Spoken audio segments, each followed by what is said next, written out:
ස්ථානවල සිදුවන ලිංගික හිරිහැර නඩුවලදී හෙළිතරව් නොකිරීමේ ගිවිසුම් හෙවත් NDA සීමා කර නව නීති හඳුන්වා දීමට වික්ටෝරියානු රජය තීරණය කර තිබෙනවා.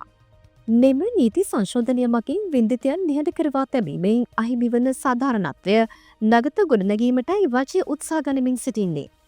මෙලගින් NDA එකක් යටතේ ගිවිසුමකට යා හැක්කේ සේවකයා පැහැදිලිව ඉල්ලා සිටින විට පමණි.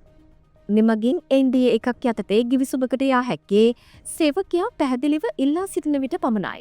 සේවකයින්ට ගිවිසුම අත්සන් කිරීමට පෙර නීති උපදෙස් ලබා ගැනීමට සහ සහන කාලයක් භාවිතා කිරීමට අවස්ථාව ලැබෙනවා. එසේම වින්දිතයින්ට පොලිසිය, වෛද්‍යවරුන්, නීතිඥයින් සහ විශ්වාසවන්ත පොල් සමාජිකයන්ට තොරතුරු හෙළි කිරීමට පවමත් හැකියාව පවතින බවද සඳහන් වෙනවා.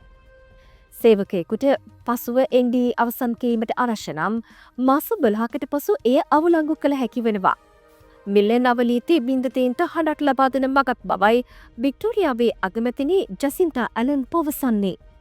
එසේම රැකියා ස්ථානයේ වින්දිතයන් නිහඬ කර තබන විට ලිංගික හිරිහැර නවතා ගැනීම අපහසු බවද ඇය වැඩිදුරටත් පවසනවා.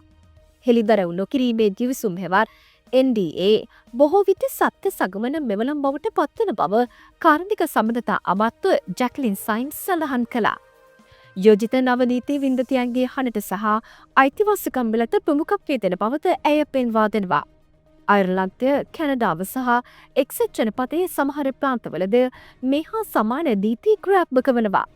නීති සම්මත වූහොත් ඔස්ට්‍රේලියාවේ රැකියා ස්ථාන ආරක්ෂිත සහ විවෘත පරිසරයක් බවට පත් කිරීමට මේ ඉතා වැදගත් පියවරක් වනවා.